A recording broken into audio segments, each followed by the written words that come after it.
A história começa quando um cara acorda e leva um susto ao perceber que suas mãos estão minúsculas. Ele dá uma olhada em volta e saca que tá num reino gigantesco. A Jess e o Ahmad chegam correndo porque ela tá com medo que ele vá despencar pela janela. O nome do moleque é Valgan e ele já vai se desculpando. A paisagem lá fora era simplesmente espetacular e ele tava atordoado pela beleza dela. Todos ficaram chocados ao ouvir ele falar daquele jeito.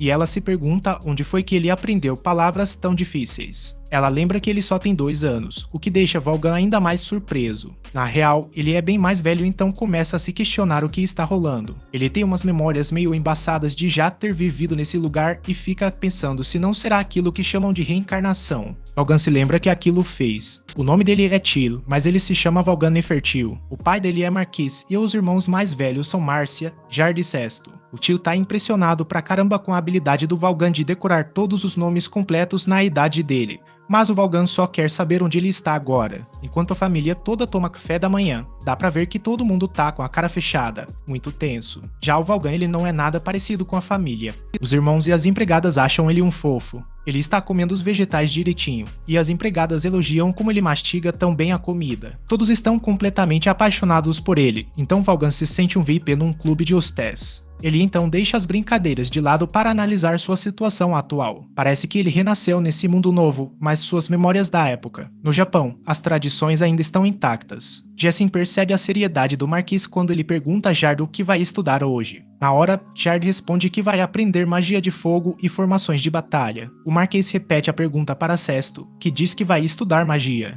Então o Marquês se vira para Valgan esperando sua resposta, mas a dele é um pouco diferente. Valgan explicou que há muitas coisas que ainda não sabe, então estava pensando em começar estudando a cultura e a história da nação. A declaração deixou todos os seus irmãos de queixo caído, enquanto o Marquês não conseguiu conter uma risada. Ele até pensou que tinha mimado demais o Valgan por ser o caçula de sua falecida esposa Mura, mas ficou feliz ao ver que, com apenas 2 anos, Valgan já era um jovem exemplar. O Marquês estava muito satisfeito com seu desenvolvimento e tinha certeza de que Valgan se tornaria alguém extraordinário. A magia de fogo é tão poderosa quanto Mira e ele mesmo. O Marquês afirma que o futuro da família está em boas mãos e mal pode esperar para avaliar a aptidão mágica de Valgan quando ele fizer 8 anos. Em seguida, o Marquês fica sério e declara que tem grandes expectativas para o garoto. Valgan reflete sobre como, aparentemente, a aptidão mágica de alguém é super importante neste mundo, especialmente suas habilidades ofensivas. Para proteger as pessoas, os nobres buscam dominar uma das 4 magias elementares: fogo, água, vento ou terra. Quem tem aptidão para outros tipos de magia fora dessas 4 é visto como uma desgraça. Na família dele, o Marquês e todos os irmãos de Valgan possuem uma dessas magias elementares. Tempos depois, Valgan realmente se dedicou.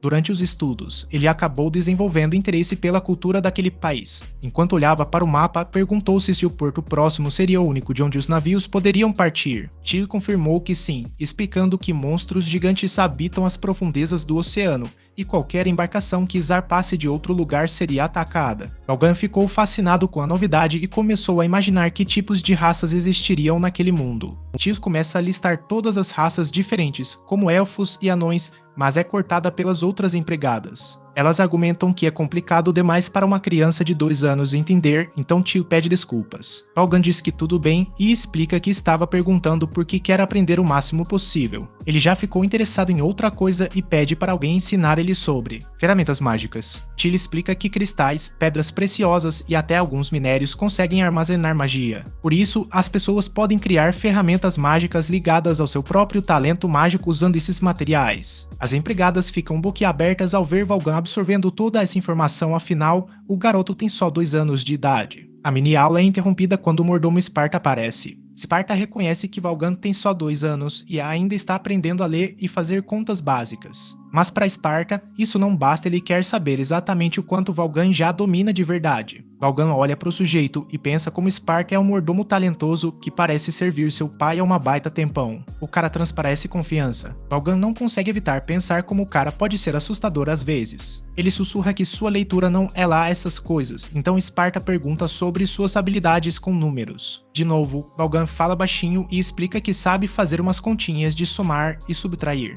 Sparta não perde tempo e já aplica um teste rápido. Ele levanta alguns dedos e manda Vaughan responder. Ele levanta quantos dedos? Vaughan acerta 5. E todo mundo fica na expectativa para ver o que Sparta vai falar. Aí, Sparta solta a bomba, vai ser o tutor do Vaughan. O cara fica em choque. As aulas começam na hora e são simplesmente brutais. Sparta não dá moleza nenhuma, mas por causa desse treino pesado, Vaughan aprende a ler o adversário na palma da mão. Em poucas semanas, Vaughan sempre se pergunta se esse tipo de estudo é mesmo adequado para uma criança de 2 anos, mas no fim das contas isso acaba ajudando ele a aprender um monte de coisas. Vaughan então passou os 2 anos seguintes estudando do amanhecer ao anoitecer até que finalmente fez 4 anos. Agora a gente vê ele treinando esgrima com a Teal, mas ele não é páreo para ela. Teal vence como sempre, e o Vaughan já tá de saco cheio disso, provocando ele. Os outros a repreendem, dizendo que a Teal não dá valor à própria vida para ficar provocando o Lord Vaughan desse jeito. Insistem que ele deveria puni-la, mas Vaughan diz que não liga para a forma como ela o trata. O pessoal não aceita essa resposta final. Normalmente seria um crime grave ser tão rude com um nobre. Vaughan apenas reconhece a situação. Parece que o Vaughan só estava cumprindo mais uma das suas obrigações de nobre. Ele se prepara para dar uma lição na Teal pela falta de respeito, e ela já grita toda assustada, esperando a sua. Mas, no fim, o máximo que ele faz é dar um peteleco na cabeça dela. A galera fica pedindo mais, mas o Vaughan corta o assunto na hora. A Teal fica sem acreditar que saiu ilesa, e ele só responde com um sorriso de tá de boa. Depois disso, o Vaughan foi treinar sua esgrima todo santo dia, e quando completou 5 anos, já conseguia lutar de igual para igual com os soldados mais velhos nos treinos. Enquanto o Vaughan treina com um deles, analisa o estilo de luta dos oponentes. Como normalmente enfrenta outras crianças, os ataques costumam ser bem simples. A experiência da vida anterior faz uma diferença enorme, permitindo que ele arrase nos treinos com os soldados sem dificuldade. Depois de azar mesmo. O garoto que treinava com ele diz que Lord Vaughan é realmente impressionante. Os outros aprendizes mal conseguem acreditar que ele seja tão habilidoso com a espada, além de todos os seus outros dons, e o chamam de um verdadeiro prodígio. Vaughan também é muito gente boa, ele ajuda o rapaz a se levantar, e isso também chama a atenção de todo mundo. Diferente do Jardim Sesto, Vaughan conversa com eles mesmos sendo status inferior. Enquanto Vaughan faz uma pausa, é abordado pelo vice-comandante, o tal de 500. O cara dá uma olhada nas mãos do Vaughan e fica impressionado, o sujeito não tem um calo sequer. Ele imaginava que o Vaughan treinasse espada toda noite, então esperava ver as mãos dele bem calejadas,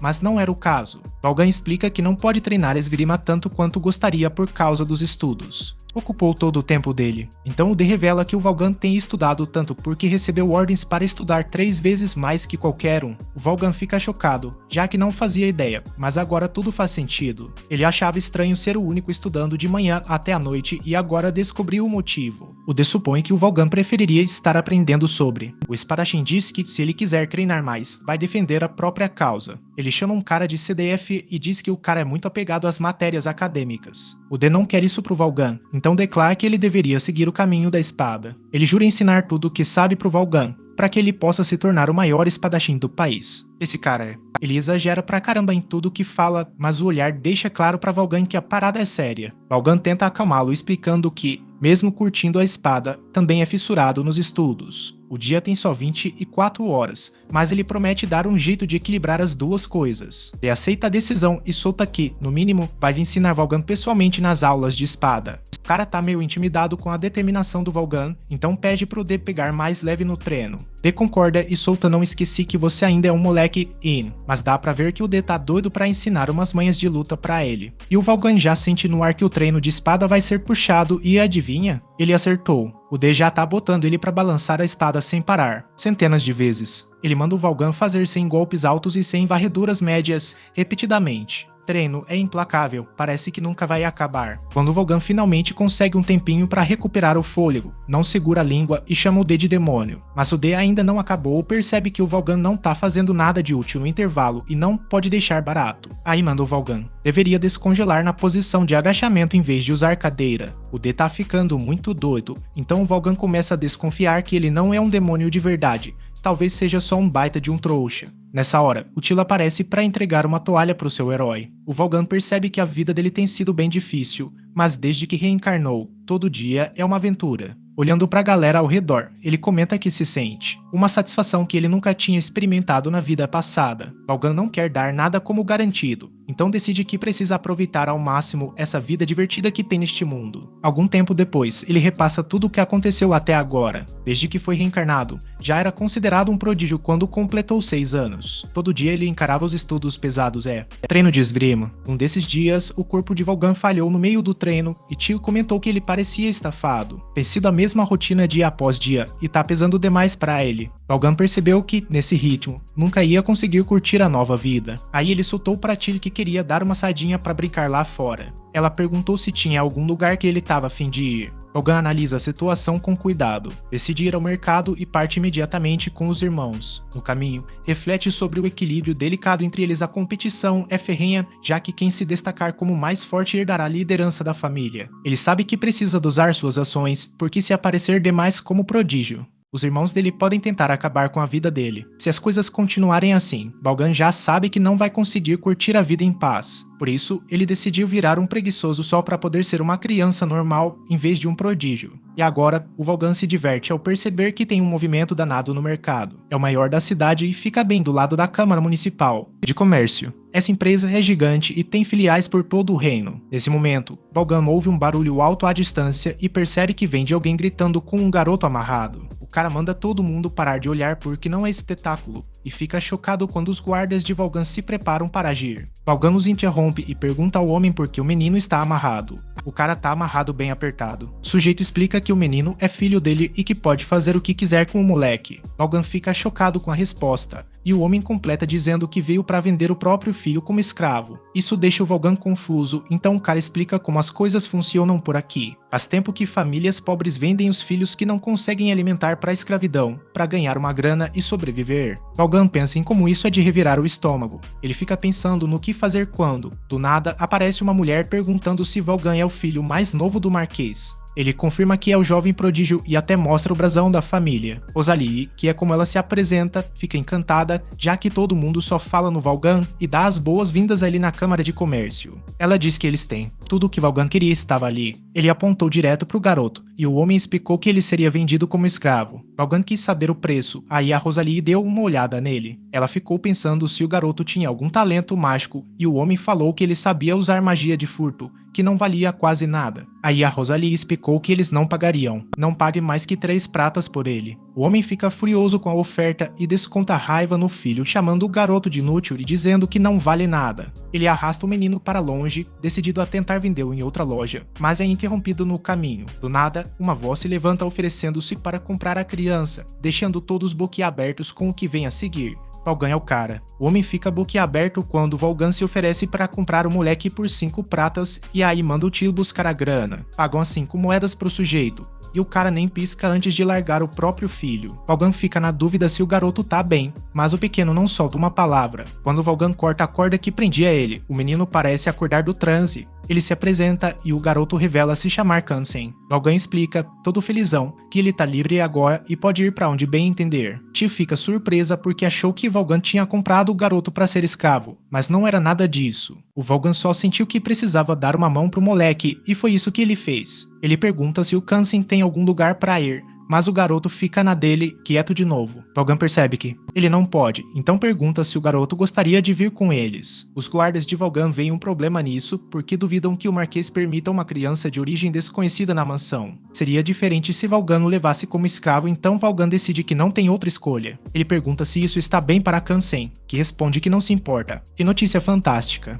Então Vaughan resolve que tá na hora de arrumar umas roupas decentes para ele. Como percebe que não é muito bom nisso, pergunta para Rosalie se ela pode dar uma força. A Rosalie topa na hora, mas avisa que primeiro precisam fechar o contrato de escravidão. Aí ela pega na mão dos dois e começa o ritual. Aparece um selo nas mãos de cada um, que vai servir como marca da escravidão deles. Contrato. Não pode ser removido, e o selo só será quebrado quando o contrato for anulado. Rosalie diz que vai abrir mão da taxa, já que é a primeira vez que fecha um negócio. Vaughan agradece, e ela fica pasma por um instante, afinal, quando foi que um nobre agradeceu por algo assim? Mas não dá pra perder tempo, é hora de trabalhar. Enquanto corre para começar, ainda não acredita no que ouviu. Vaughan está feliz por finalmente ter tudo resolvido e leva Kansen para se arrumar. Algum tempo depois, Kansen aparece com uma aparência totalmente transformada e avisa que está procurando por Vaughan. Ele oferece um biscoito se Kansen disser a Day que ele não está aqui, mas Kansen rebate e Day já sabe que ele está. Mesmo assim, Kansen devora o biscoito, deixando Valgan se perguntando onde foi parar.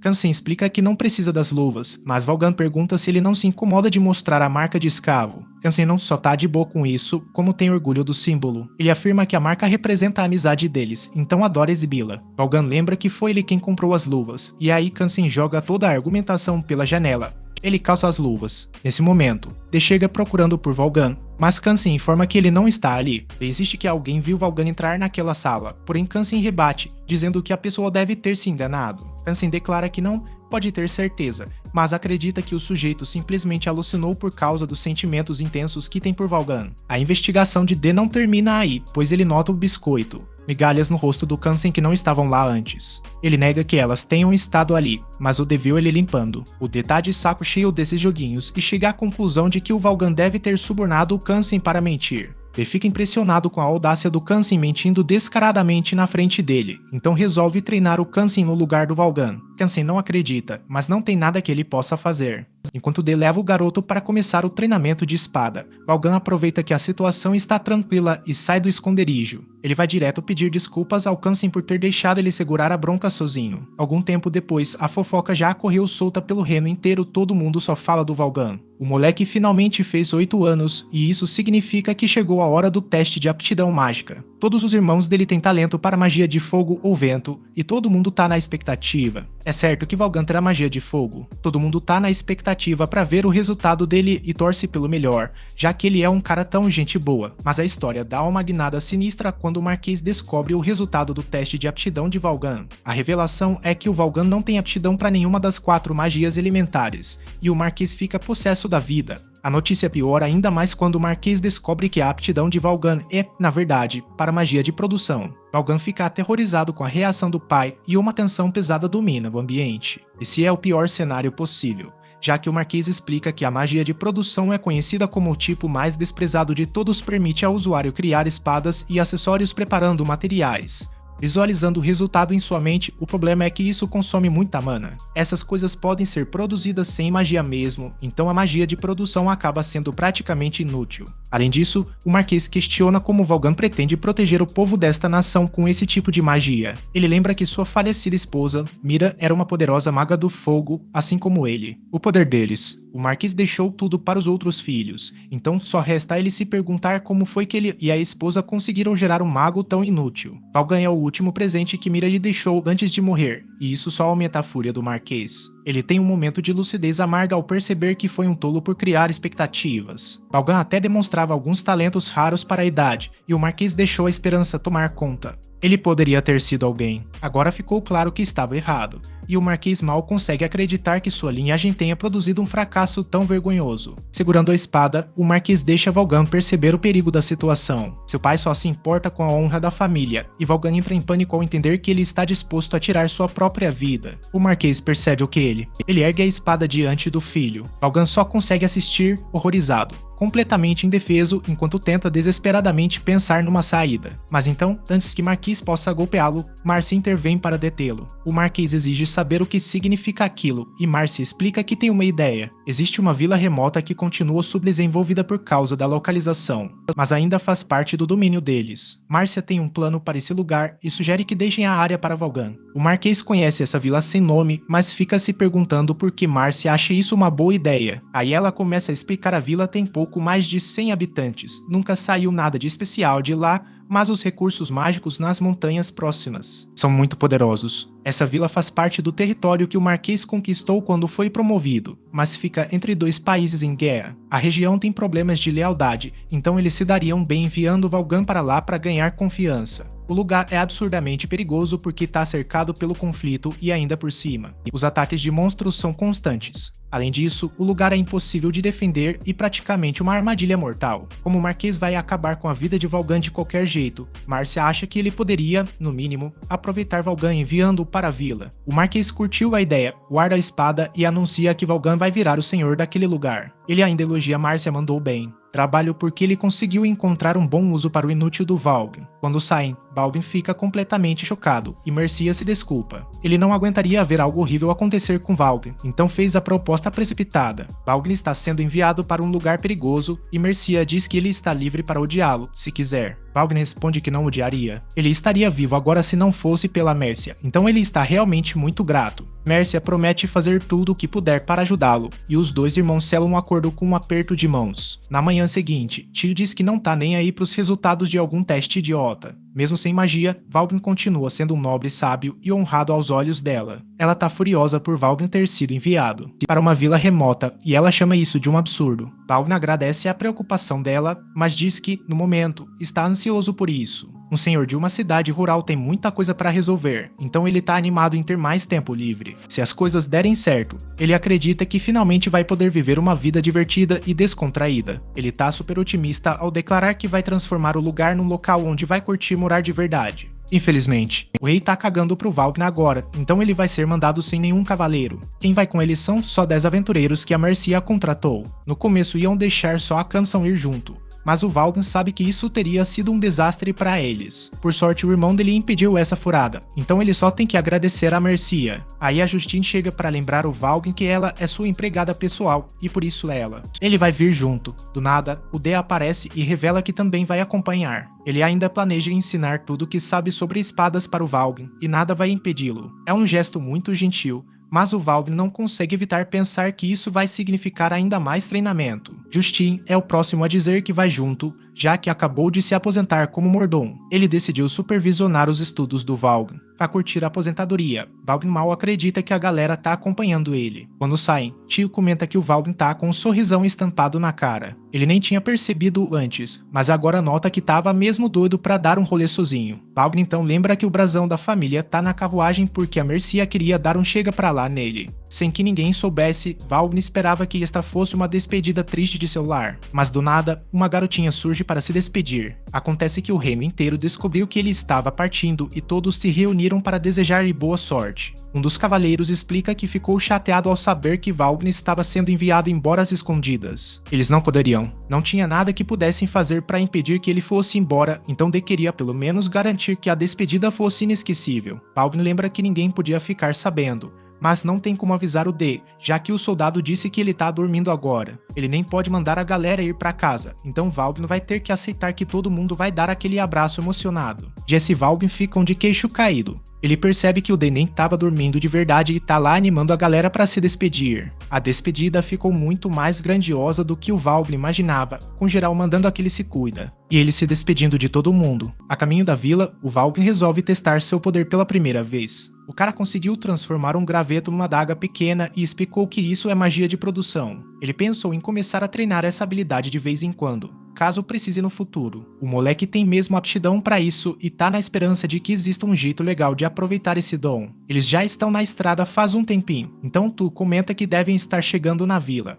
Logo chegam à vila. Balvin diz a Canção que, se ele acabar não gostando do lugar, pode voltar para a mansão. Eles têm um contrato de servidão, mas Balvin não quer forçá-lo a ficar na vila. Ele oferece libertar Canson do contrato e garante que vai pedir a Merica para assegurar que ele seja bem tratado. Canson, claro, recusa a oferta, afirmando que já decidiu dedicar a vida a Balvin. Mas isso não importa. Não importa o tipo de perigo que possam enfrentar, Canson está determinado a protegê-los. De repente, a carruagem para bruscamente e Arba anuncia de forma dramática que a vila está sob ataque. DC identifica os responsáveis e conclui que devem ser bandidos ou mercenários fracassados. Pela forma como se movem, ele tem certeza de que são combatentes experientes. Balvin então avalia a situação. A vila está cercado por uma cerca alta que não serve de nada contra flechas. Homens perigosos atacam pelo portão principal e Balvin decide que os aldeões precisam manter aquela defesa estilo tartaruga. São uns 50 inimigos, o grupo dele tá em desvantagem numérica feia. O DS pede permissão a Balvin para entrar na batalha, argumentando que se todo mundo atacar junto, daria para liquidar os bandidos. Já os aventureiros que a Merica contratou discordam,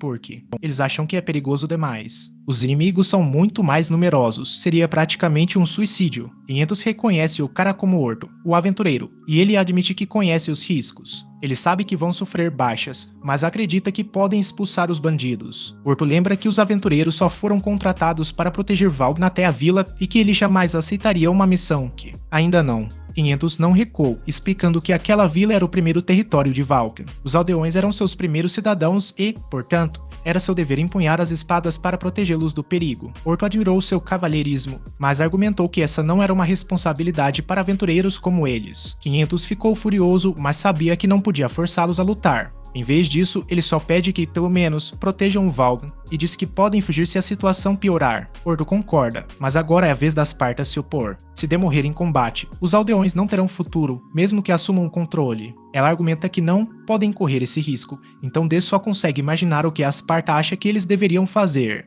A Sparta lembra a todos que, mesmo tendo sido um mordomo simples na mansão, ele ainda é um mago elemental. Ele garante que podem contar com suas habilidades de combate, mas os aventureiros custam acreditar que esse sujeito sabe lutar. A Sparta vai direto e explica seu plano primeiro: criará uma muralha defensiva, que servirá como escudo. Os inimigos avançam pela trilha e a Sparta dá a ordem a arqueiros: preparem-se. Ele então instrui os atacantes à distância a se posicionarem atrás dele. Quando o inimigo se concentrar neles, Dê e seus homens devem atacar pelo flanco. Apesar da desvantagem numérica, uma série de ataques surpresa pode virar o jogo. Valgn desconfia que a Sparta pretende ficar na retaguarda, mas a Sparta garante que vai lutar na linha de frente. Esse sempre foi o plano dele. Se não fizer de isca e continuar atacando de trás da muralha, Dê e seus homens vão morrer à toa. Valgn ainda tá contra, certo de que a Sparta vai acabar morto na batalha, mas a Sparta não vacila. Ele diz que essa é a última chance de mostrar a força dos veteranos e implora para Valgn deixar ele cometer esse ato de egoísmo. Valgn admira a determinação dele, mas ressalta que a Sparta contribuiu muito para sua família. Ele se recusa a deixar sua vida terminar num lugar como aquele e diz o mesmo sobre Dê e seus homens. Se perderem as estratégias especializadas de Sparta e seu melhor lutador, Dê, será impossível desenvolver essa terra. Se Valgn falhar nessa missão, tem certeza de que seu pai vai cortar seu. Valgn não pode deixar que nada disso aconteça, então ele se oferece para ser a isca do plano. A decisão deixa todos chocados, mas Tio se recusa na hora. Ela insiste que prefere assumir o risco no lugar dele e Canson logo concorda. Valgn agradece a lealdade dos dois, mas argumenta que Tile é muito importante para ele e ele não suportaria vê-la perdendo a vida. O mesmo vale para Canson. Para o Canson, que devia estar livre agora, aproveitando a vida, Valgn já tomou a decisão e anuncia que vai entrar na carruagem e partir para cima. Assim, o resto do grupo pode atacar à distância pelos dois lados. Ele tenta segurar ele de novo, mas Valgn lembra de uma coisa: eles treinaram esgrima juntos todo santo dia. Então ele não vai perder a vida facilmente. Valgn diz que, mesmo que morresse aqui, não conseguiria imaginar um fim melhor para um lorde do que se sacrificar pelo seu povo. O discurso de Valgn é incrivelmente inspirador, e Ari fica completamente impressionado com a determinação dele. Embora tenha detestado a ideia de proteger um nobre quando soube da missão porque acreditava que não havia homens bons entre a alta nobreza, ele tinha certeza de que todos eles. Ele desprezava aventureiros e gente comum, nenhum deles valia a pena proteger, na sua opinião. Só aceitou a missão para continuar pegando os trabalhos bem pagos da guilda, então meio que não teve escolha. O ator ficou surpreso quando Valgn apareceu para receber os aventureiros, especialmente ao descobrir que seriam eles os responsáveis pela sua segurança. Valgn se apresentou com educação e agradeceu pelo serviço. Já os outros aventureiros não perderam a chance de destacar como o Orto tinha falado besteira. Não havia nobres decentes, porque o Valgn claramente era um rapaz bem educado. Depois que ele saiu, os outros aventureiros suspiraram aliviados por estarem protegendo um jovem comum. Até o Orto teve que engolir seu orgulho e admitir que tinha julgado errado. Percebeu que nem todo nobre era um pão duro arrogante. O Valgn era um bom garoto, e ver a determinação dele em proteger a própria aldeia fez o Orto mudar de ideia. Orto então avança e diz que, só dessa vez, ele vai confiar a vida deles a Valgn. Valgn tenta impedi-lo, mas Orto o interrompe, dizendo que não pode ignorar uma criança disposta a arriscar a própria vida e que não conseguiria enfrentar seus companheiros se não fizesse algo. Seus companheiros pensam exatamente o mesmo, percebendo quanto estavam enganados antes. Costumavam zoar a ideia de um nobre ter determinação, porque os nobres que conheceram até então só sabiam falar. Valgn, por sua A mão estava pronta para arriscar a vida, e a galera toda tá inspirada. Valve não fazia ideia do efeito que causava em Plurial e nos outros, e Plurial só consegue rir porque Valve ainda teve a delicadeza de decorar os nomes de aventureiros como eles. São esses pequenos gestos que fazem alguns sentirem que podem confiar a vida nele. D é o próximo a se apresentar. Enquanto ele afirma que ele e seus homens são cavaleiros nobres a serviço da família real, proteger Valgn aqui e agora significa defender o futuro da casa. Sarta completa dizendo que não aceita que Valgn use uma estratégia tão irresponsável. Ele lutará junto com os outros, mas, assim que o inimigo for derrotado, terá que ensinar a Valgn o peso da responsabilidade que carrega. Como um potencial herdeiro da família real, Sparta se junta a D e Orto na linha de frente, anunciando que vai ajustar sua estratégia. Primeiro, ele cria uma defesa para Valgn e coordena os ataques à distância. Em seguida, esses homens assumem o flanco esquerdo, enquanto o grupo de Orto avança pelo direito.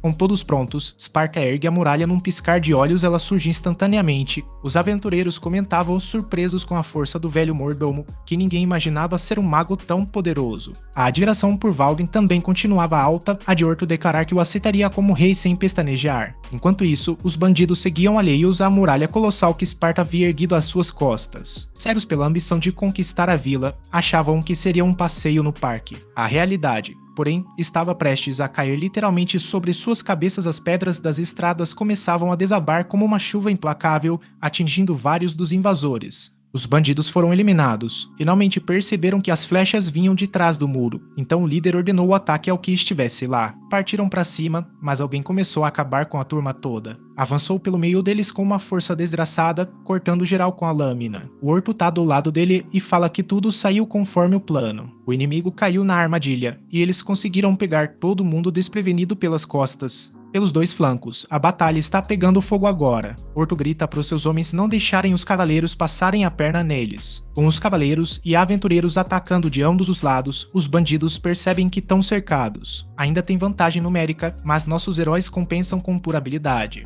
Os detalhes são assustadoramente poderosos, então avancem se tiverem coragem. A vida deles tinha acabado, então os bandidos começaram a fugir dele. Nesse momento, o líder dos criminosos corre em direção ao muro, e Orto percebe que ele está mirando nas pessoas do outro lado. Orto grita desesperado para alguém pará-lo, mas já era tarde demais. O líder dos bandidos conseguiu passar pelo muro, onde encontra uma pessoa indefesa. Ele se prepara para acabar com a vida dela, mas Valgn consegue chegar a tempo. Ele chama a atenção. Valgn se posiciona nas costas do adversário e o derruba com sua lâmina. Campos aproveita o ataque de Valgn e dá um fim na vida do líder dos bandidos. A batalha ainda não acabou, porém, já que Valgn alerta que há uma boa chance de o inimigo focar na posição deles. Ele manda todo mundo ficar atento ao que está à frente, e Plurial só pode se perguntar como Valgn consegue ser tão tranquilo. A batalha termina algum tempo depois, dando espaço para avaliar a situação. A gente sofreu baixas pesadas, enquanto o grupo do Valgn saiu ileso. Foi uma vitória completa, o melhor resultado possível. Assim que o Ortor receber o pagamento,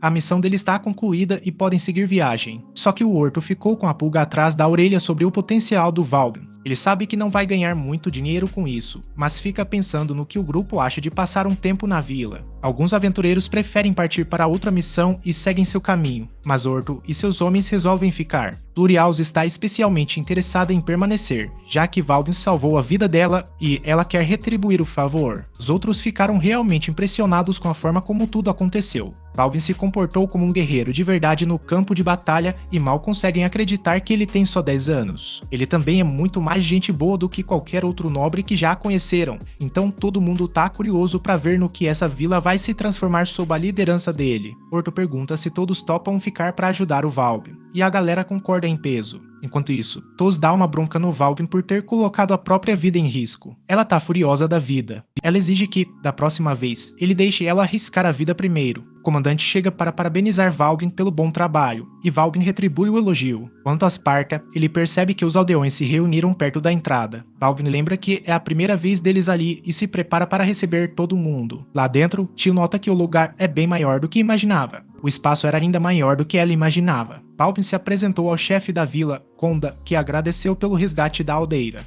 Infelizmente, esses ataques já eram rotina só neste ano. Tinham sido atacados várias vezes. Valgn ficou se perguntando por que essa vila era tão visada. Então Honda explicou o passado deles quando ainda faziam parte do condado de Fredinado. As patrulhas noturnas protegiam a área, mas isso acabou quando a vila foi anexada ao território controlado pelo pai de Valgn. Ele só pode se desculpar explicando que seu pai ainda não foi informado sobre a situação das vilas menores. Honda fica aterrorizada com essa declaração, que parece indicar que as aldeias menores são tratadas como secundárias. Esses caras não merecem proteção nenhuma, quase não pagam impostos, então o rei deve estar cagando pra eles. Balbi tenta acalmar a galera, falando que reclamar do reino não vai resolver nada, mas só piora a situação. Os aldeões não querem nem ouvir esse papo vindo de um nobre, afinal. Como um cara desses vai entender como a vida deles é difícil? É assim que as coisas funcionam pra eles. O Balbi tenta acalmar o pessoal de novo, explicando que sua maior preocupação é o futuro da vila. Ele reconhece que os nobres têm seus defeitos e que a culpa é deles por aprovarem leis que não ajudam as vilas menores. Mas infelizmente, não tem como mudar isso agora. Então Valbin sugere que é melhor a gente focar em pensar em formas de proteger essa vila.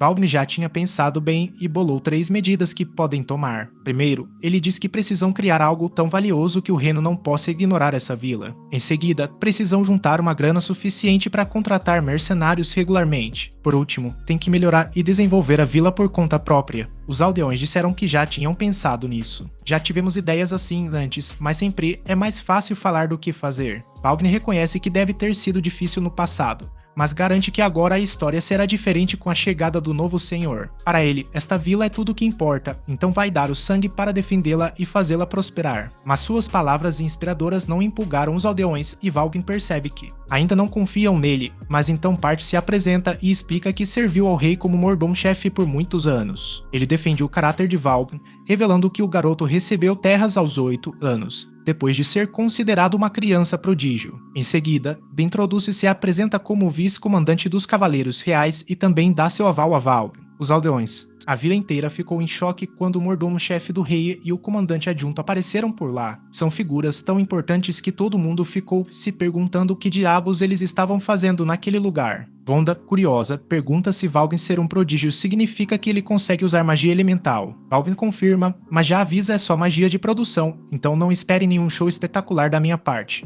Clima fica pesado quando os aldeões ouvem a notícia, claramente desapontados. Valbin, tentando acalmar os ânimos, admite que ainda não descobriu seus poderes. Foi aí que um dos moradores resolveu botar a boca no tópico os impostos. A situação já estava difícil com a cobrança de 30 da colheita, e o povo tá sentindo o baque. Mas Valbin não enrola na hora, ele manda real que a taxa pode ser reduzida. Ele vai cobrar só 10 de impostos por um tempo. Tem um monte de planos para a vila, então o importante agora é garantir uma vida estável primeiro. Os moradores ficam boquiabertos ao descobrir que os impostos vão cair um alívio danado. Valbin anuncia que é hora de começar e a primeira medida vai ser reforçar as muralhas defensivas da vila. Ele até pensa consigo mesmo se a especialidade dele não seria mesmo magia terrestre. É durável, mas infelizmente não é para sempre. Enquanto está ativa, a barreira mantém a integridade, mas quando o mana acaba, vira só um monte de terra. Valbin decide que vão precisar trocar a muralha por algo mais resistente, mas enquanto isso, precisam de uma solução temporária. Como é só uma medida provisória, ele pede para Sparta criar uma muralha de terra para eles. Ela faz na hora.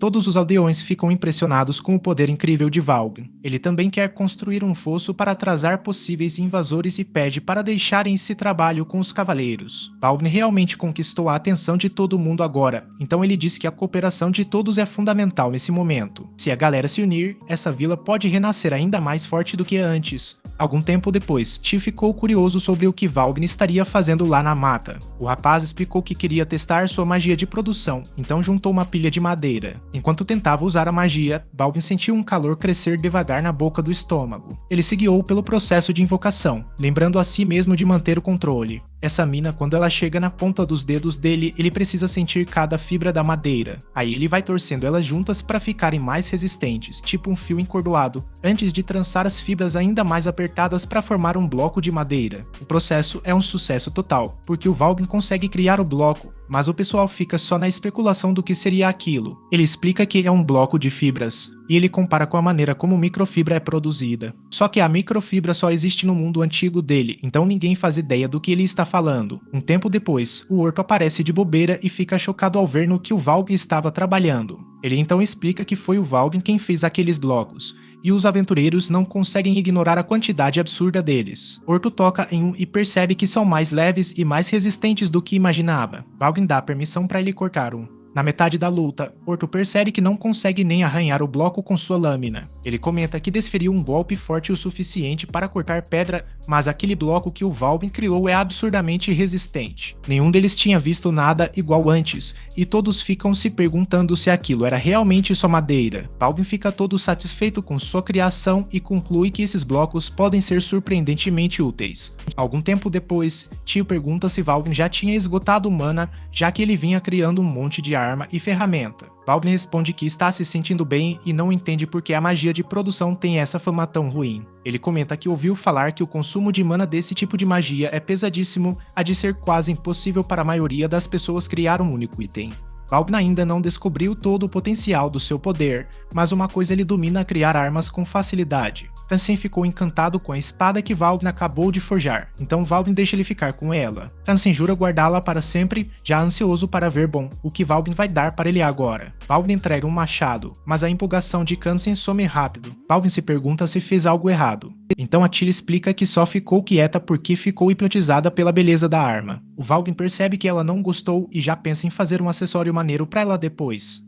Naquela noite, Valvin reflete sobre como o corpo dele tá cansado de tanta viagem. Eles mal tiveram um tempo para respirar, mas o pior é que o Valvin não conseguiu tomar um banho. Ele tem certeza de que os outros estão na mesma, cansados também, porque passaram o tempo todo acampados. Eles não podem continuar vivendo assim, então o Valvin decide que precisam garantir o básico antes de reforçar as defesas da vila. Ele pensa no que seria melhor fazer primeiro e decide que deveriam construir uma casa. No dia seguinte, Aronda fica curiosa sobre o que nossos heróis estão aprontando, e o Valvin revela que eles estão construindo uma casa para eles. Esse lugar já foi uma praça pública, mas está abandonado há tempos. Como tem bastante espaço, Aronda diz que é o lugar perfeito para a mansão do Valvin. O Valvin finalmente está pronto e decidiu que é hora de descobrir se ele consegue mesmo construir algo do tamanho de uma casa. Ele concentra toda a energia e determina que precisa começar com as 4 pilares serão erguidos em cada canto. Eles precisam de cabos de aço finos, mas resistentes, cravados profundamente no solo para garantir uma base sólida. Em seguida, vêm os pisos e as paredes, interligando os pilares. Por último, depois de tudo pronto, Valvin finaliza a construção com o telhado. Ele anuncia que terminou, para a descrença geral de todos. Os aldeões começam a se reunir e os aventureiros. Eu ainda estava tentando entender o que tinha acontecido, quando o Tilly explicou que o Valvin construiu uma casa pra gente do nada. A gente não conseguia acreditar que ele fez tudo isso em tão pouco tempo. Os aventureiros ficaram felizes pra caramba com a casa nova e todo mundo ficou ali admirando enquanto a poeira ia baixando. O Valvin mesmo duvidou da própria magia no começo, afinal todo mundo dizia que magia de produção era inútil. Mas agora ele vê que o talento dele é bem útil, sim.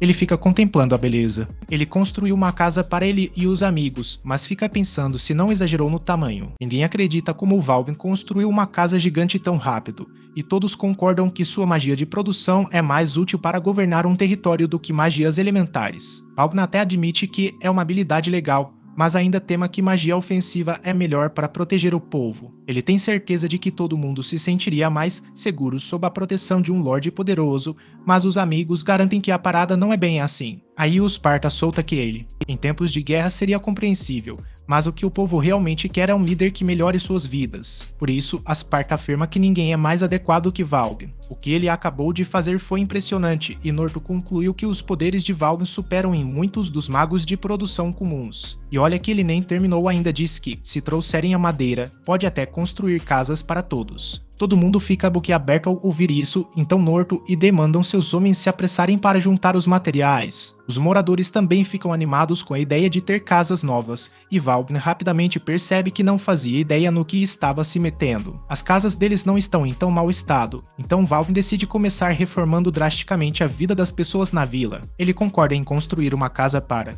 Em casa, a galera toda comemora. O Valvin acaba de construir um monte de casas e todo mundo fica impressionado com a capacidade absurda dele. O conhecimento que ele tem sobre como montar um bairro também é de cair o queixo, e o Valvin explica que isso se chama plano de quadras. A ideia é usar um quarteirão com 4 casas como base, com ruas largas passando entre os blocos. Ele diz que essas casas devem dar conta do recado por enquanto, mas quando eles finalmente juntarem pedra suficiente, ele vai reconstruir cada casa para atender melhor seus moradores. Baldwin também construiu um banheiro do lado da mansão, simplesmente porque queria tomar um banho. Ele escolheu um design simples para a banheira, e Peril usou sua magia da água para enchê-la. Naquela noite, depois do banho, Baldwin finalmente conseguiu dormir numa cama boa e confortável. No dia seguinte, disseram a Baldwin que, graças ao trabalho noturno, agora a vila está protegida por uma trincheira. Baldwin ficou bem satisfeito com o resultado, mas pensou que seria ainda melhor encher o buraco de água, transformando a vala num fosso defensivo. Além disso, ia ser preciso água para beber e para os banhos também. Ficou claro qual seria o próximo passo, então Baldwin anunciou a hora de procurar uma fonte de água. E não demorou muito para desviarem o curso d'água. De um rio próximo, usando os poderes impressionantes de Spartus, uma vala de alguns metros foi cavada num instante. Enquanto isso, Dee e o resto da turma estendiam o canal manualmente.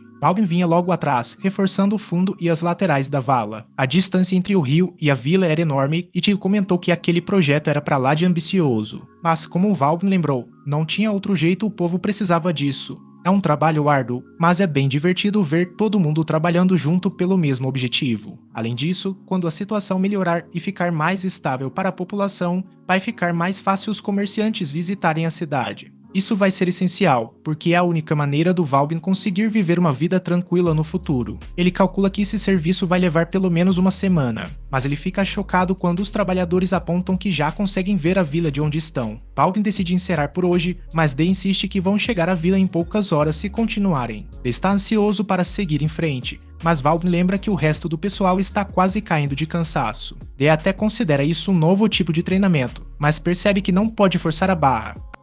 No dia seguinte, Baldwin anuncia a todos que o canal para levar água até a vila finalmente está pronto. Ele agradece pelo trabalho duro de cada um e pede para Sparta abrir a comporta. A água começa a correr, deixando os aldeões maravilhados. Com o fosso em volta da vila completo, agora vai ser bem mais difícil para os bandidos chegarem perto das muralhas.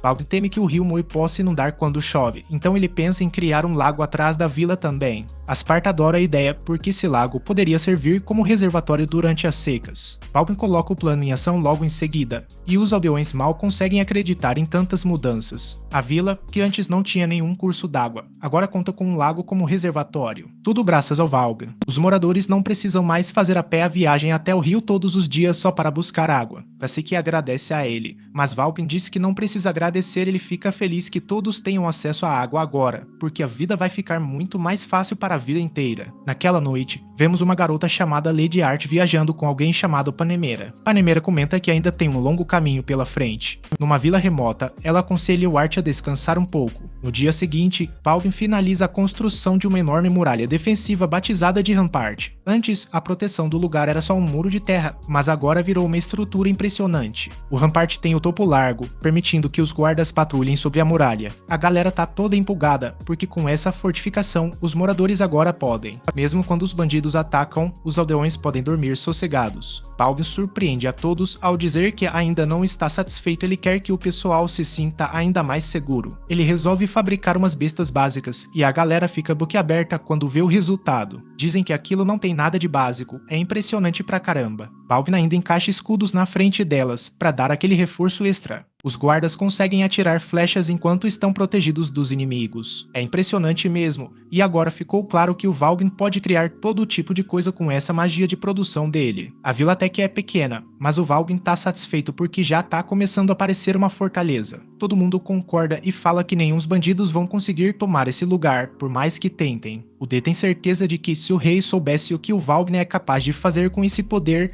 já teria colocado Elino. O chefe da casa poderia ter exilado o Baldwin para esta vila remota, achando que ele era fraco, mas basta dar uma olhada no que ele fez por aqui para perceber que o cara tem poder de sobra para o combate. E até argumentaria que Baldwin é mais forte que qualquer um, mas parte dele acredita que esse poder serve melhor para proteção. Os dois começam a discutir, mas Baldwin acaba acalmando a situação. Ele diz que não adianta ficar frustrado com a situação. Todo mundo precisa dar um jeito e lutar com o que tem, mesmo que seja só com o ronco da barriga. Então manda ele preparar uma refeição, mas não vai ser moleza, porque os ingredientes estão escassos. Aspartis fala que a defesa da vila é importante, mas eles também precisam resolver a questão da renda fixa do lugar. Nessa vila não tem nem sinal de estrada, só aparecem uns mercadores de vez em quando, uma vez por mês no máximo. O Val tava de boa, achando que dava para viver do que a plantação rende, Mas aí a Esparta solta real, faltam os ingredientes para fazer aquelas sobremesas gigantes e açucaradas que ele adora. Na hora, o cara mudou completamente de opinião. É horrível ele ficar sem aqueles doces, então o Valgrind decide que é hora de criar algo para a vila vender. Pan sugere vender aqueles blocos de madeira que o Valgrind faz, mas ele rejeita a ideia. Vender os blocos não daria certo porque só ele sabe trabalhar com eles. Todo mundo dá as suas sugestões, mas o Valgrind percebe que vai ser difícil achar algo único para vender, algo que seja a cara da vila. Mais tarde, o Valgrind descobre que o Telenkansen. Eles não queriam usar as armas. Afinal, eram presentes do Valgrind. A ideia era não causar dano algum. Valgrind lembrou que, para se defenderem direito com aquelas armas, a prática era essencial. Zara então deu um toque relaxa, pessoal, e mostrou o escudo do Cavaleiro Orc. Era resistente, flexível e ia ser gentil com as armas na hora de bloquear. O primeiro ataque do Kansen foi tão fraquinho que deixou a galera toda confusa. Quando o escudo cai no chão, já está rachado ao meio. Todo mundo fica impressionado que a arma causou tanto estrago com tão pouco esforço. Tecnicamente é uma espada de madeira, então Valgrind fica surpreso por ela ter cortado tão bem. Tio conserta nosso escudo, e um ferreiro aparece para saber o que foi aquela confusão toda. Ele trouxe umas armas que tinham sobrado e pergunta se o Valgrind quer comprar. O autor explica que as florestas ao redor das montanhas próximas estão cheias de monstros perigosos, por isso as pessoas evitam a região. Como o local nunca foi minerado antes, eles conseguem encontrar vários minérios raros sem nem precisar entrar nas montanhas. Acharam minério de ferro, cobre, prata e até um pouco de ouro, mas o que realmente deixou o nosso herói de queixo caído foi quando o autor revelou que encontraram minério de mitril. Que ótima notícia! Como tudo isso estava bem aos pés das montanhas, elas devem ser uma verdadeira mina de recursos. Valgrind pega um pouco do minério de ferro e surpreende a galera ao transformá-lo num bloco sólido de ferro. Ele explica que não derreteu o material para purificar, então não tem como saber o nível de pureza. Zara fica super empolgado e pergunta se Valgrind não faria uma espada com aquilo. O Valgrind ficou meio na bad com o que aconteceu com o escudo, mas topou ajudar. A Zara queria uma espada longa e uma curta, então o Valgrind botou a mão na massa. Era a primeira vez que ele forjava uma arma de ferro, então concentrou pra caramba. Pensou bastante no formato e no fio que precisava ter, e logo estava pronto. Como era o primeiro cliente dele, o Valgrind caprichou ainda mais nos detalhes das espadas. Zara ficou super feliz com a espada curta, então Valgrind partiu para a próxima. A segunda ficou tão incrível quanto claro que os outros aventureiros também quiseram as deles. Valgrind lembrou que foram eles que conseguiram os minérios, então era justo que ele forjasse as armas. Quando terminou, todo mundo tinha certeza de que Valgrind poderia vender aquelas armas por uma grana preta. Valgrind então olhou para o minério de mitril e ficou imaginando como seriam as armas feitas dele. Se ele fez com mitril, o Aspart tá intrigadíssimo com esse tal de mitril. Nunca ouviu falar de alguém que tenha achado esse minério novo na floresta. A única explicação é que deve ter uma masmorra por perto. O Aspart diz pro Valgrind que se descobrirem uma masmorra, a situação deles muda da água pro vinho. Hordas de gente e mercadorias iam começar a circular entrando e saindo dessa vila. Isso deixa o Valgrind super animado, porque se descobrirem uma masmorra, a importância da vila vai disparar. Afinal, esses lugares são cheios de recursos, incluindo gemas valiosas que são consideradas tesouros nacionais. Geralmente, quando a guia fica sabendo de uma masmorra nova, eles abrem uma filial na cidade ou vila mais próxima. Só que o Valgrind lembra que a vila deles não tem recursos para receber a guia no momento. O Aspart concorda, pois se a guilda viesse para cá, traria um monte de aventureiros, comerciantes e até a Ordem Chivalric. No momento, a vila não tem infraestrutura nem comida suficiente para aguentar tanta gente. Se a notícia vazasse, os países vizinhos poderiam atacar para se aproveitar da masmorra. Além disso, o Valgrind ainda lembra que ele é a ovelha negra da família. Se o pai dele descobrisse que a vila para onde ele foi mandado tinha algum valor real, ele seria enviado para outro lugar. Isso significa que o Valgrind precisa fazer essa vila crescer e mostrar resultados antes de descobrir a masmorra, ou então convencer os aliados. Por isso ele diz que vão evitar o local onde a masmorra provavelmente fica quando forem coletar recursos. Valgrind sabe que os aventureiros poderiam ganhar uma grana preta só entregando essa informação para a guilda, então ele valoriza que estejam guardando o segredo. Pelo bem da vila. Algum tempo depois, o Valgrind está satisfeito com o resultado e diz que isso fecha a reforma dramática. Aí o tio comenta que o Valgrind ainda não ficou sem mana, mesmo tendo feito um monte de casas e armas. O Valgrind responde que tá de boa, só um pouco cansado. Nesse momento, chega um mensageiro correndo e anuncia, urgentemente, que umas lagartixas blindadas estão se aproximando. Valgrind ordena imediatamente que todos entrem nas muralhas para que a ponte levadiça seja erguida e o portão seja fechado. Os aldeões estão apavorados, pois sabem muito bem o perigo que essas criaturas representam. Valgrind, porém, não sente medo. Ele reconhece o temor de todos diante da batalha, mas lembra que a vida de cada pessoa ali depende do que fizerem agora. Valgren promete lutar por. Todo mundo sabe que ele não consegue proteger a vila sozinho. Por isso, ele pede ajuda aos moradores juntos. Eles podem criar uma defesa muito mais forte. Os moradores estão preparados para defender a vila, então Vaan ordena que assumam as bestas. Thompson explica que os aventureiros estão em uma caçada, por isso não estão presentes. Diante disso, Vaan decide que precisa entrar na batalha, mas Tilo segura. Percebendo a seriedade no olhar dela, ele entende que é melhor subir no muro para observar de lá e relatar o que está acontecendo. Dessa forma, pode dar ordens à distância em segurança. Ele acaba concordando. Ele fica horrorizado com o que vê e relata que são cerca de 40 lagartos armados. A situação é péssima porque até mesmo um grupo de veteranos da troca noturna teria dificuldade para derrubar um único lagarto blindado. Não há tempo a perder, então Vaan ordena que Dee prepare as bestas. Todos os aldeões seguem o comando e lançam seu primeiro ataque. A flecha parece desaparecer ao atingir os lagartos, e Dee percebe que eles estão passando direto por eles. Depois de um tempo, conseguem derrubar uns 10 monstros e aí os aldeões começam a festejar. Mas ainda tem um monte sobrando e cada besta só tem uma flecha de ferro. Sem escolha, disparam as últimas e conseguem eliminar mais uma leva daqueles lagartos blindados. O problema é que agora acabou o estoque de flechas boas e ainda tem um bocado de bicho para enfrentar. Vaan se esforça para pensar numa solução até que tem uma ideia. Ele sugere que Dee use flechas de madeira, mas o outro esfera logo protesta aquilo não vai adiantar muito. As escamas daqueles lagartos blindados são de aço, flechas de madeira jamais as perfurariam. Vaan, porém, diz para não se preocuparem. Ele já havia desafiado as expectativas deles de incontáveis maneiras. Afinal, foi ele quem protegeu a vila dos bandidos e depois a desenvolveu num ritmo impressionante. E nunca mais duvidaria dele, então decidiu depositar sua fé no Lord Vaan. Os aldeões disparam flechas de madeira contra as feras, e os cavaleiros ficam pasmos ao ver as flechas se enterrando fundo nas cabeças dos monstros. Será que realmente funcionou? A dúvida dura só um instante, porque logo todos começam a comemorar quando os lagartos desabam no chão. Ficou claro que as flechas de madeira eram mais do que suficientes para derrubá-los, então Dee ordena que os aldeões continuem o ataque.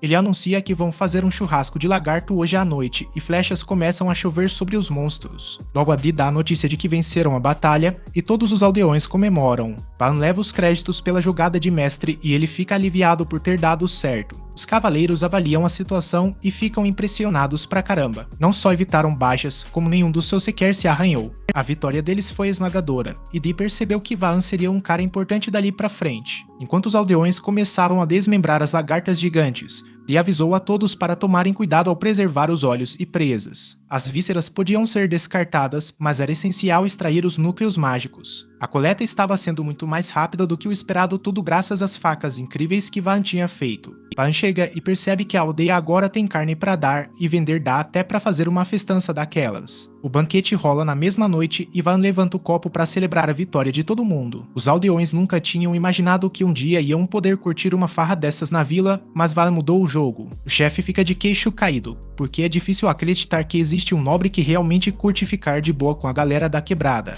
Os amigos de Vaan dizem que é normal porque é simplesmente o jeito dele. Mesmo sem ter participado da batalha, tudo fez sentido quando contaram que as flechas de madeira eram feitas do mesmo material que as armas dele. Nesse momento, ele ouve o grupo conversando sobre as armas e anuncia que também vai comprar uma do Vaan. Os outros cavaleiros também querem comprar, mas Vaan diz que jamais cobraria deles. Assim que as finanças dos aldeões estiverem em ordem, ele vai fabricar armas de graça para todo mundo. Depois, o Arthur explica que poderiam vender os lagartos couraça para mercadores e ganhar 20 peças de ouro por cada um. O problema é que a maior parte da carne vai estragar, e o Vaan ainda vai ter que pagar pela taxa de transporte. Levando isso em conta, eles provavelmente vão conseguir uns 8 peças de ouro por lagarto. Como ainda sobram 40 deles, devem arrecadar um pouco mais de 300 peças de ouro. Vaan faz a conversão e fica de queixo caído ao perceber que isso dá cerca de 300 milhões de ienes. Só que aí a gente lembra de um detalhe importante: quando uma vila ganha mais de 100 peças de ouro, é obrigatório pagar 50 em impostos. E não tem como fugir disso,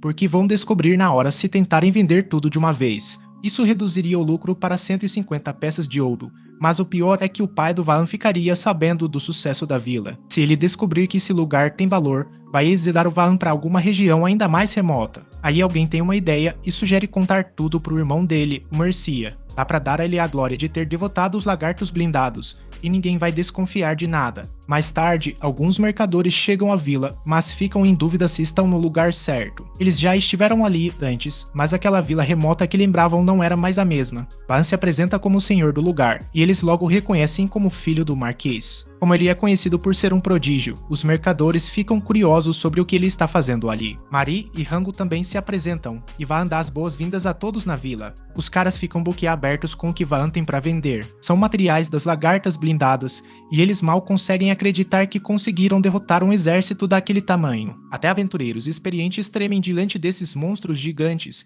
então é difícil engolir que uma vila tão pequena conseguiu repelir tantos deles. Tão ansiosos para comprar tudo o que vão precisar de um mês só para transportar a encomenda. Van concorda, mas avisa que a carne não vai durar muito. Então, ele propõe um acordo: os caras podem levar um pouco de graça e, em troca, dão uma olhada nas armas que ele está vendendo. Os homens ficam surpresos, sem saber que havia um ferreiro na vila, e Van não conta que é ele mesmo. Eles ficam impressionados com a qualidade das armas e aceitam comprar pelo preço que ele pediu. Van vai além e pergunta se eles também promoveriam as armas, mas eles hesitam. Os caras percebem o quanto aquelas armas são incríveis e não querem dividir o negócio com outros comerciantes. Van saca que eles só estão pensando no lucro e tem uma ideia. Ele argumenta que, se venderem as armas logo depois de sair da vila, todo mundo vai descobrir a origem delas. O povo vai acabar vindo até a vila atrás deles, e isso pode ser uma baita oportunidade. Por isso que o Van sugere que os caras montem uma loja na vila antes mesmo de começar a promover. Eles vão fazer o trabalho pesado de espalhar a notícia sobre as armas e já vão ter o comercial pronto para quem aparecer. Os caras ficam na dúvida se o Van toparia a ideia mesmo, mas ele confirma na hora. O Van constrói a loja ali mesmo, de repente, e os caras ficam ainda mais impressionados.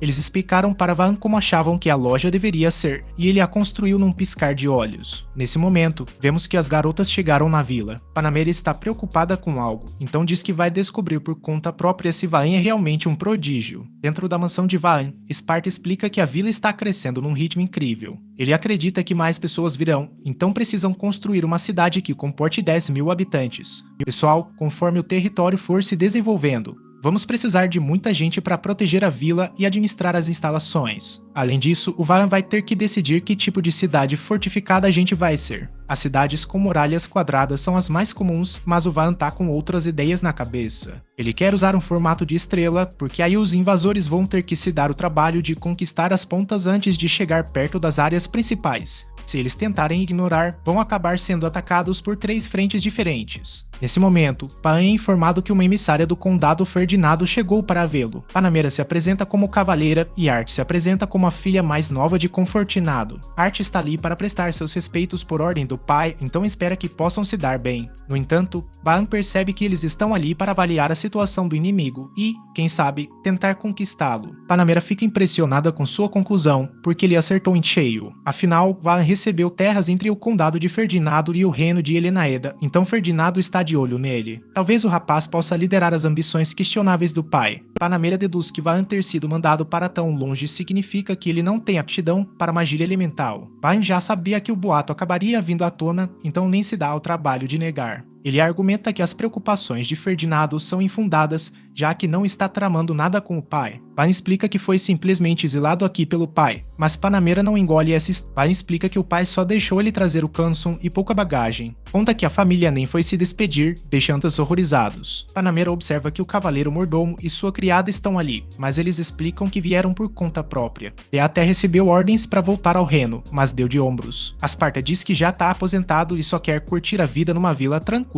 Chico comenta que o Van se importa com a galera mais do que qualquer um, e foi por isso que ela decidiu ficar na cola dele pro resto da vida. A Panamera ainda tá desconfiada e não entende como a vila mudou tão rápido. O Van, pra não encolar, resolve mostrar na prática e leva todo mundo pra fora. Ele solta que vai construir um muro igual ao que protege a vila deles, mas a Panamera quase não acredita. Ela fica impressionada quando Asparta deixa claro que é um grande mago elemental, mas aquela muralha não será suficiente. Panamera sabe que, assim que a parede perder sua mana, ela vai desmoronar. É aí que Van entra em ação, usando sua magia para transformar a parede de terra numa muralha fortificada. Ele então usa alguns de seus blocos para criar um portão bem diante dos olhos delas. As garotas não acreditam no que vem e ficam se perguntando qual será a próxima mágica de Van. A aptidão é Van explica que ele tem aptidão para magia de produção. não é o que as pessoas imaginam. A sociedade chama isso da mais infeliz de todas as magias, mas eles estão redondamente enganados. Artistas são feitas por isso e ela tem visões do próprio passado. Pan conta que, no instante em que seu pai descobriu sua aptidão, o expulsou de casa. Panamera chama o Marquês de tolo, porque, com o poder de Vaan, ele poderia ter expandido sua influência.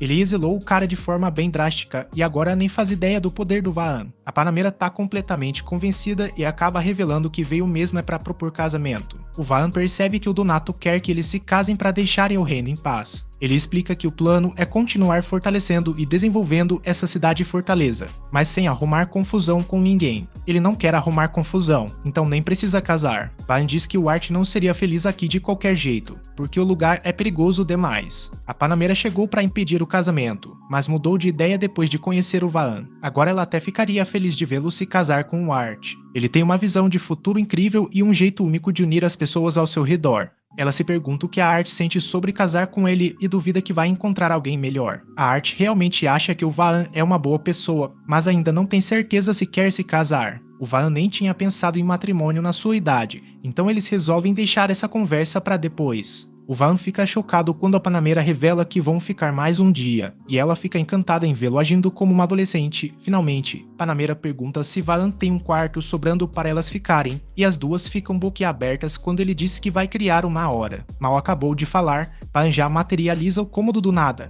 deixando as garotas sem reação, sem acreditar no que estão vendo. Durante o jantar, Vaan pergunta que tipo de coisa a Art curte. Ela explica que é fã de tudo que é fofo, tipo bonecas e flores, mas Vaan não manja muito do assunto. Aí a Art se oferece para mostrar uma que trouxe na bolsa, e se surpreende com o interesse genuíno que ele demonstra. Os outros também querem conhecê-la, então a Art se sente super bem-vinda. Naquela noite, ela agradece ao Vaan pelo dia incrível. Confessa que estava bem nervosa no começo, mas ver como ele é gente boa foi um alívio danado. A Art dá boa noite e sai correndo, enquanto o Vaan fica feliz por ter passado uma primeira impressão legal. De volta para casa, pensando bem, é provável que a Art tenha sido enviada para cá pelo mesmo motivo que o Vaan. Provavelmente ela não consegue usar magia elemental, então Vaan percebe como foi difícil para ela admitir que foi expulsa de casa, assim como ele. Ele fica de boa com a situação e decide que ela pode ficar na vila, já que não tem para onde voltar. Naquela noite, Panamera fica pensando se deveriam ficar mais um tempo. O Art acha a ideia ótima, e ela vai se deitar. Ela já está pensando na conversa que vai ter com o Vaan no dia seguinte. Faz tempo que ela não sentia tanta ansiedade para o amanhecer. Na manhã seguinte, os outros acordam Valvin com urgência. Algo está acontecendo no lago que ele criou, e Deanna Sparta já está no local. Quando Valvin finalmente chega, encontra todos se perguntando sobre a garota misteriosa no lago. Ela pertence a uma raça chamada Upkalou, o que significa que é meio humana e meio peixe.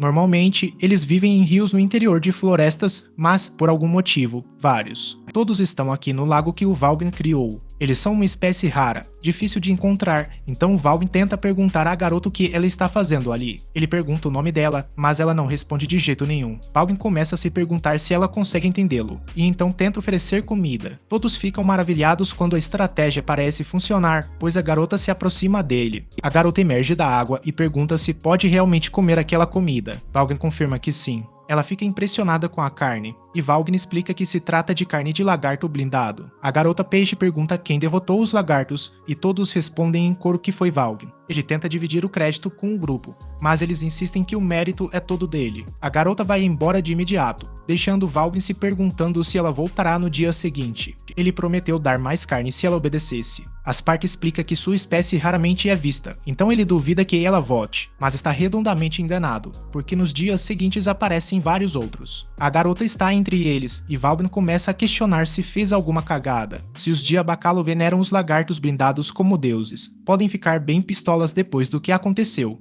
Um dos pescadores exige falar com Valgyn, e ele não consegue ignorar que o cara parece bem mais ameaçador que os outros. Valgyn fica aliviado quando o sujeito simplesmente agradece por ele ter sido gentil com a filha dele. Valgyn percebe que o homem está falando da garota que ele alimentou e fica feliz por não ser algo pior. O homem pergunta se Valgyn foi realmente quem derrotou os lagartos blindados, e Valgyn responde que todo mundo está dando o crédito para ele. Os caras estão pasmos, porque não conseguem acreditar que alguém tão novo possa ser tão poderoso. Ficam se perguntando se ele seria algum tipo de mago lendário, mas o Valvin tenta explicar que não foi ele quem fez aquilo. O sujeito corta ele e dá permissão pro Valvin se casar com a filha dele. Valvin não acredita no que tá ouvindo. Aí o homem pergunta se tem algum problema. Ele se apresenta como Lada Vesta e explica que a filha é sua única herdeira. Valvin aponta que ela é nova demais até para cogitar casamento. Então pergunta por que Lada Vesta está fazendo isso. Lada Vesta começa sua explicação revelando que seu povo sempre evitou criar laços com humanos. Porém, nos últimos anos, lagartos blindados tomaram conta dos rios e muitos de seu povo perderam a vida. É por isso que ele busca alguém forte para se casar com sua filha, Lada. Valvin resumiu a situação, explicando que o sujeito estava oferecendo a própria filha em casamento para firmar uma aliança com o poderoso humano. Valvin, porém, responde que a parte do matrimônio não será necessária. Lada Vesta ficou apreensiva, temendo que ele estivesse recusando a aliança por completo,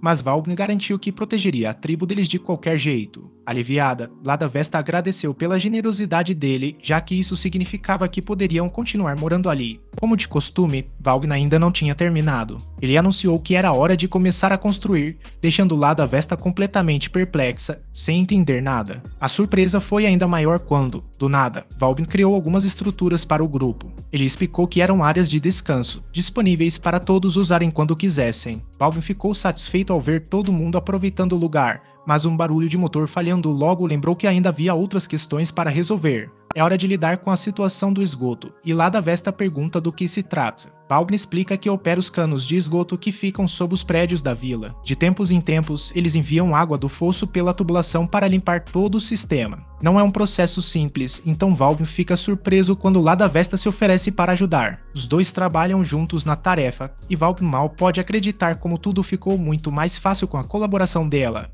Esse trabalho precisa ser feito várias vezes ao dia, então Lada Vesta pede a Valvin que deixe a tarefa com eles de agora em diante. Valvin fica na dúvida se isso é realmente ok, mas Lada Vesta explica que é a forma deles de agradecer por deixá-los morar ali. Nesse momento, uma penímera ardente chega e fica boquiaberta ao avistar o raro Kalu. Lada Vesta chama Valvin de Jinko, já que o considera como tal, e Art fica horrorizado ao ouvir isso. Valvin tenta explicar que não é casado, mas Lada corta ele no meio da frase. Ela se declara esposa dele e se despede do marido com ar de dona. Mais tarde, Valvin leva Arden para um passeio de barco, querendo aproveitar o ar fresco para esclarecer a situação. Só que a Arden já tá por dentro da história real, descobriu que foi tudo um mal entendido e ainda pede desculpas pela reação exagerada. Art destaca como Valvin é impressionante, já que ele construiu o lago e desenvolveu a vila inteira. De repente, Lada e um grupo de outros Kalu aparecem. Eles balançam o barco com tanta força que acabam jogando Valvin contra Ar. Lada fica furiosa com o marido, mas Valvin logo lembra ela que eles nem são casados. Mais tarde, Lada fica irritada ao ver Valvin flertando com outra mulher, mesmo já estando com ela. Valvin tenta esclarecer a situação, mas Lada Vesta tem uma ideia melhor. Ele propõe que a única maneira de resolver isso é com uma competição. Valvin terá que enfrentar o novato Kalu e, se vencer, reconhecerá oficialmente o casamento dele com Lada. Valvin fica horrorizado com a proposta, mas se apressa em aceitar o desafio. Dia garante a ele que trará a vitória para Valvin e se mete na confusão. Seria melhor acabar logo com isso. Lada Vesta então explica que será uma competição de 3 rodadas. Ele deixa Valvin escolher a natureza da primeira rodada e Valvin escolhe vôlei. Ninguém nunca tinha ouvido falar desse esporte, então Valvin explica as regras para eles. Lada e Panamera se voluntariam para esta rodada e vão enfrentar Lada Vesta e Lada. Lada Vesta mostra seu poder de cara, marcando o primeiro, e Valvin já fica com medo de que o cara seja bom demais no vôlei. E não demora muito para o Kalu começar a arrasar o time dele. Tio se sente péssimo por decepcionar Valvin, mas Panamera lembra a todos que desistir não é opção. Aí, o trabalho em equipe deles dá uma guinada, e finalmente conseguem marcar seu primeiro. O anúncio é feito, a partida de verdade começa agora, e o jogo rapidamente ganha intensidade. Eles se recuperam aos trancos e barrancos, conseguindo empatar. Steel decisivo próximo define o vencedor. Lada prepara o pai para um ataque perfeito, mas Steel se esforça ao máximo para bloquear. Mais uma vez, ela fica frustrada por não ter conseguido, até que Panamera lembra nunca pare de olhar para o futuro. O Valvin não tá nem um pouco inspirado e fica se questionando se não tá assistindo a um anime de esportes. A Lada Vesta anuncia que vai escolher o próximo evento e acaba optando pela natação. O Valvin fica horrorizado com a escolha, porque se perderem mais uma prova, ele vai ter que casar com a Lada. Os Kaluas são nadadores natos, então a situação não parece nada favorável. É nessa hora que o Details manda o Valvin relaxar e deixa que ele resolve a parada. Kansen também se voluntaria e promete dar o seu melhor. Como a corrida é um revezamento de duas pessoas, ele e Lada partem juntos. Claro que a sereia assume uma liderança impressionante logo de cara, mas Kansen não é do tipo que desiste fácil. Pura teimosia permite que ele alcance a peixona, então Lada Vesta manda a filha levar a coisa a sério. Lada mergulha com tudo e, mais uma vez, assume a dianteira. Ela toca a boia e sua companheira assume o revezamento. Kansen chega logo em seguida, colocando a prova em ação.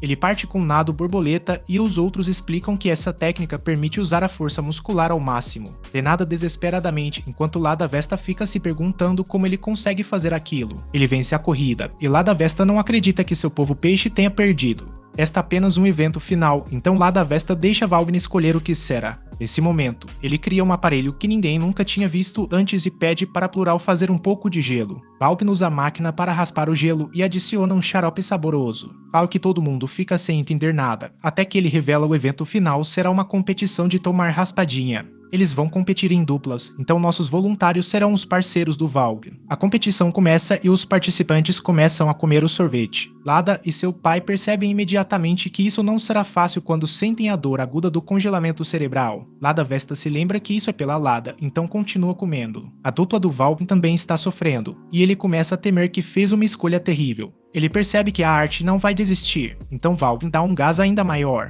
A competição esquenta de verdade, todo mundo entra naquele estado de fluxo que é pura adrenalina, e a plateia fica hipada junto. A disputa foi acirrada até o último segundo, mas no final a equipe do Valgyn levou a vitória. Ele fica aliviado por finalmente poder deixar toda aquela conversa de casamento para trás, mas aí a Lada Vesta solta mais uma vez meu genro.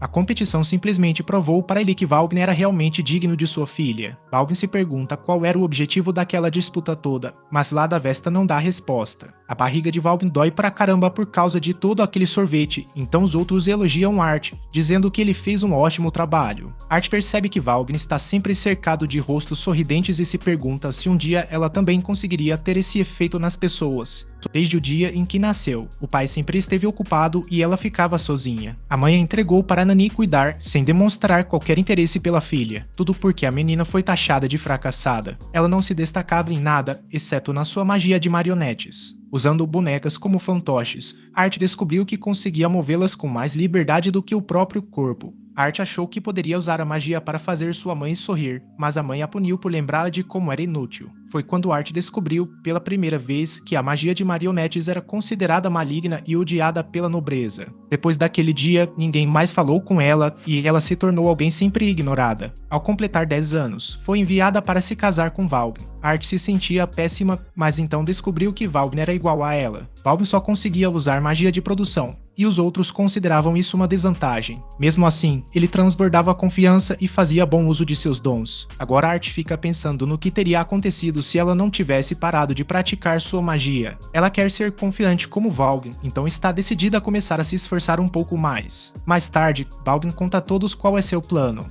Ele quer levantar ainda mais muralhas em volta da vila e manda todo mundo caprichar no serviço. Aí a Art chega e comenta que o dia tá lindo. Valgyn percebe que ela parece mais animada hoje e fica matutando o porquê. Ela quer ver as coisas do jeito que Valgyn vê, então pergunta se pode observar ele trabalhando. Valgyn fica super feliz e topa na hora. Mas nem todo mundo tá tendo um dia tranquilo, como a gente pode ver os aventureiros correndo para salvar a pele. Valeu por assistir ao meu resumo, não esquece de curtir o vídeo.